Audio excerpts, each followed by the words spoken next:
Um bom dia para você, meu aluno do oitavo. Hoje a aula vai ser curta novamente. Eu sei que vocês estão pensando, nossa, as aulas estão sendo curtas, daqui a pouco vai vir aquela aula. E aquela aula vai ser a aula de História do Brasil, que é a próxima, tá? Mas essa aula é importante porque ela se conecta com a história do Brasil. E é uma aula de Napoleão. Eu sei que você está falando, mas o que tem a ver? Tem tudo a ver e você vai entender, tá? Bom, o Napoleão, ele pegou os ideais iluministas dele e falou assim, agora a gente vai marchar para outros países da Europa para a gente levar os nossos ideais iluministas e dominar o comércio. Então, ao mesmo tempo que a gente usa a nossa força do exército napoleônico, que era cerca de 600 mil homens, né? Para poder derrubar, basicamente, todo o governo autoritário absolutista, a gente vai se popularizar e ao mesmo tempo a gente vai popularizar os produtos da indústria francesa. Aqui a gente tem dois problemas. O primeiro problema chama-se Inglaterra, que já dominava o comércio quase no mundo todo. O segundo problema era Rússia, e eu vou explicar por quê. Bom, primeiro Napoleão vai para o lado do reino da Prússia, que é hoje que a gente conhece por Alemanha, tá? Basicamente. Tá de espirrar. E quando ele vai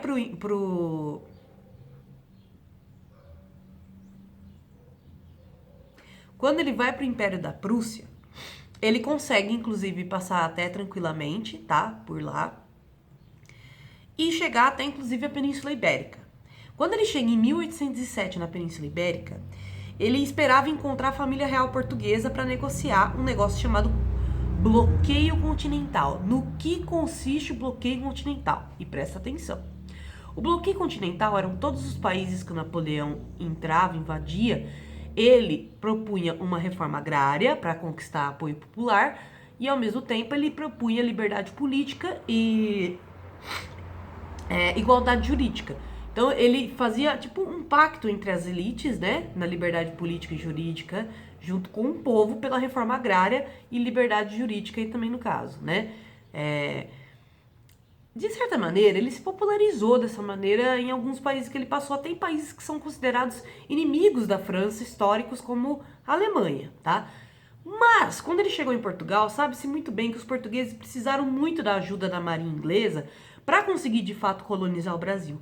Então, ao mesmo tempo também, a Inglaterra precisou muito dos portugueses para ter ouro suficiente para investir em desenvolvimento científico para poder produzir o que viria a ser, logo mais, a Revolução Industrial, que é o que a gente vai estudar, né? A segunda Revolução Industrial, que a gente vai estudar logo logo, tá? Tá, beleza. Então a Inglaterra precisava de Portugal, porque Portugal trazia ouro do Brasil e trocava o ouro pelos produtos manufaturados ingleses, beleza?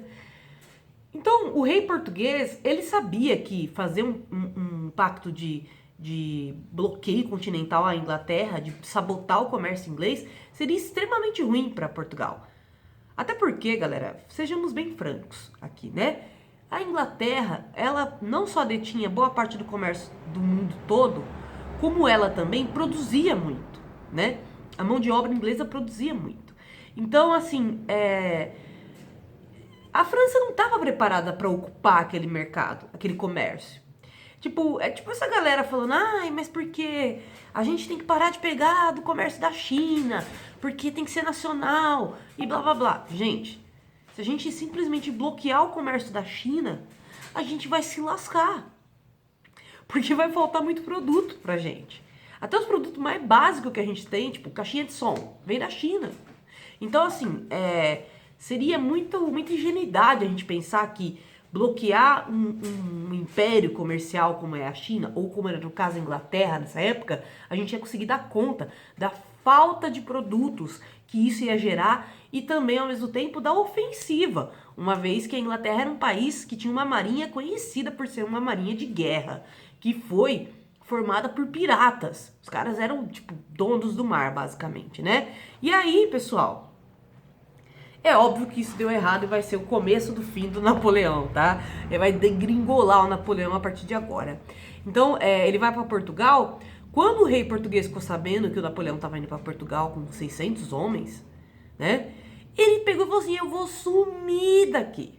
Eu vou pro Brasil, onde existe mais possibilidade da minha família enriquecer do que aqui em Portugal nesse momento histórico de conflito, né? Entre França e Inglaterra.